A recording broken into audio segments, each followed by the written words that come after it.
इच्छाएं ही एक मनुष्य के जीवन में बहुत बड़े दुख का कारण बनती हैं। इसका उदाहरण हम महाभारत से ले सकते हैं। आप सभी को पता है कि महाभारत कौरवों का पांडवों के प्रति अन्याय और एक औरत का अपमान करने के कारण हुई थी।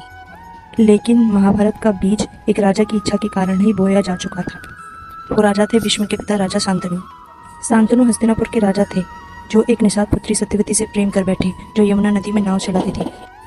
शांतनु सत्यवती की सुंदरता और सुगंध से मोहित हो गए, उनसे विवाह करना चाहा। सत्यवती के पिता ने विवाह के लिए यह शर्त रखी कि सत्यवती का पुत्र ही हस्तिनापुर का उत्तराधिकारी बनेगा। शांतनु जो अपने पुत्र देवव्रत को युवराज बना चुके थे, इस शर्त को मानने में असमर्थ थे। इसी शर्त के कारण शांतनु और सत्यवती का विवाह नहीं हो पाया, जिससे शांतनु बहुत दुखी रहने लगे।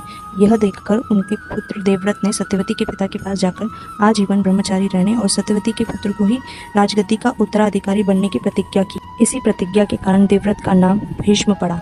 इस प्रकार शांतनु और सत्यवती का विवाह हुआ।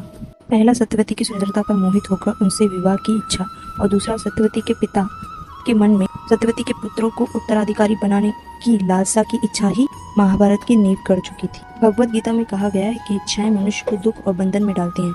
मनुष्य को अपनी इच्छाओं को नियंत्रित करना सीखना चाहिए और उन्हें अपनी इंद्रियों और मन को वश में करके संयमित करना चाहिए।